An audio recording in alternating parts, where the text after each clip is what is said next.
Hello friends and family, welcome back to Shike's Kitchen. In this video I'll be sharing with you my delicious apple pie recipe. So we start by peeling our washed apples.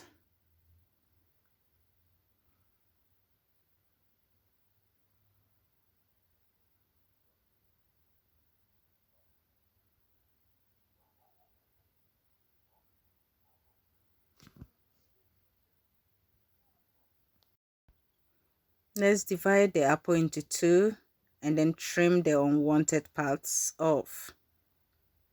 This recipe is very simple but really delicious. Try the recipe and you stop buying apple pie from the shop. I thank all my friends and family who have been supporting my videos every week.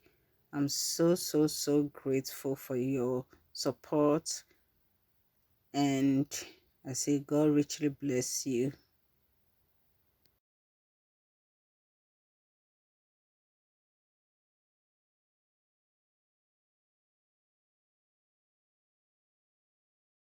Let's wash it again off camera and then start to dice it.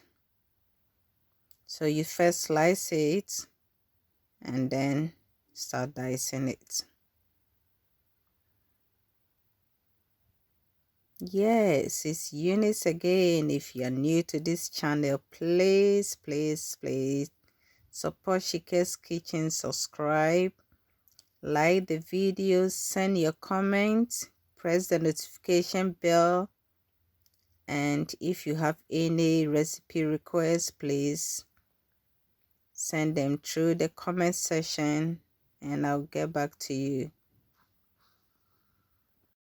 Meanwhile, we are preheating our pan on a medium heat.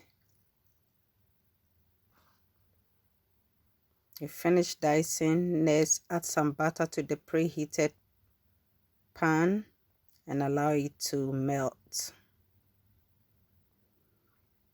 After that, add the diced apples and cook it until tender.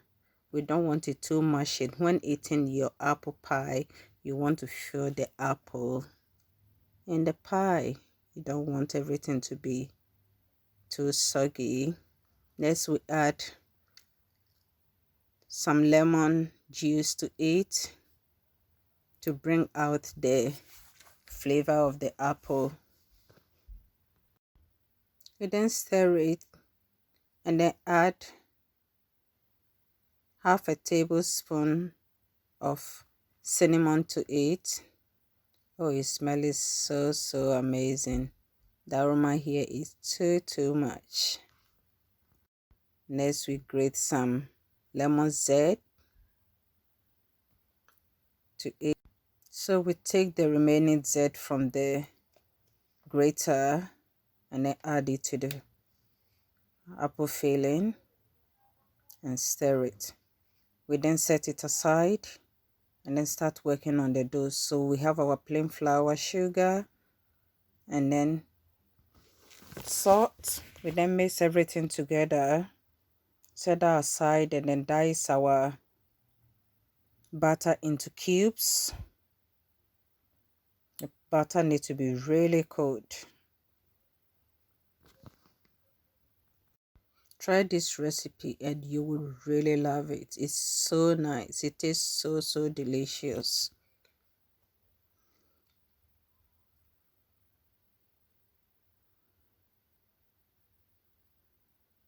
We finish with that. We then add it to the flour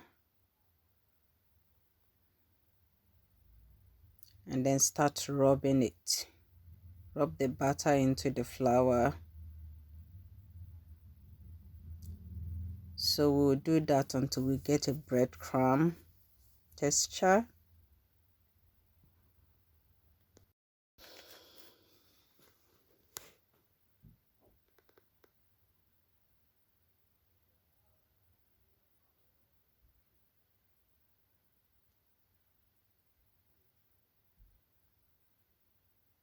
So this is how exact we want it. Create a hole at the center and then add ice water. yes, ice water to it, and then start mixing it to form a dough. Our dough is ready. We then divide it into two, wrap it in a cling film, and then refrigerate it for at least an hour. It's been just over an hour. The dough is out. Sprinkle some flour on your worktop.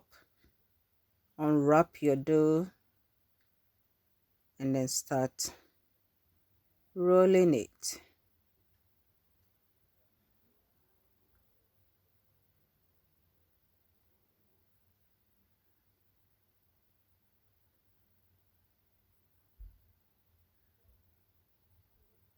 Sprinkle some flour again.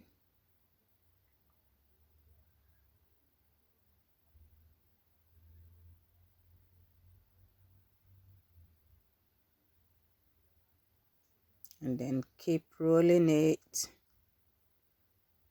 to about half an inch thick. You don't want it too thin or too thick.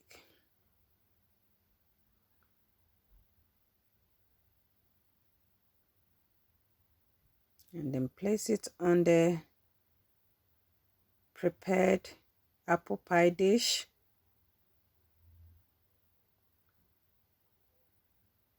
And then tuck in the dough properly.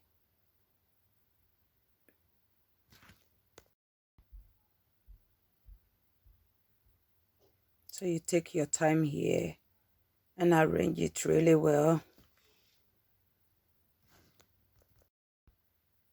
Next, you use the fork to create some holes so that the steam will be able to come out properly. Next, add your apple filling.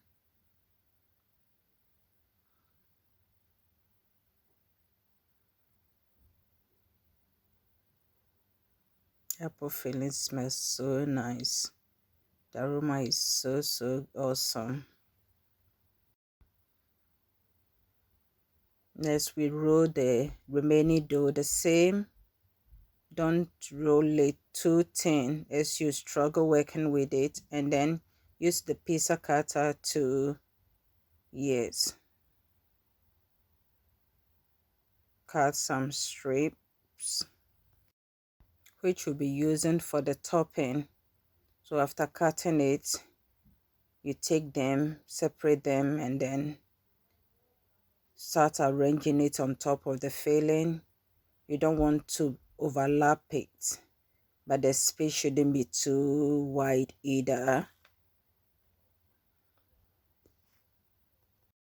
So after covering the spaces completely, we'll be lifting each other script up. We're going to do something like weaving of the basket. So as you can see, there is some artwork involved here. And as we place another one on top of the other ones, and then the other ones back, and then we start taking every other one up again. So we repeat the process until we finish covering all the space. Something to bear in mind is when doing this recipe, don't roll your dough too thin as you struggle working with it, especially when the oven is on and the butter is melting. It's really hard work, so take that on board. Don't roll your dough too thin. As the excess dough, you trim it and then tuck the rest in. In a separate bowl, add egg yolk with some evaporated milk and mix it really well. We'll be using this to egg wash the pie. Meanwhile, we are preheating our oven on 180 degrees and we'll be baking this for 40 minutes. Next, sprinkle a bit of brown sugar on top, about a tablespoon full on top, and then cover it with foil paper We just want to protect the edge of the pie. If not, it will be too over baked while the center it's not yet cooked. So that's the reason using the foil paper. Our apple pie is ready. It looks so nice, and we'll be serving it with some homemade ice cream. Thank you so much for taking your time throughout to watch this video. I'll see you very soon in my next video, and God richly bless you.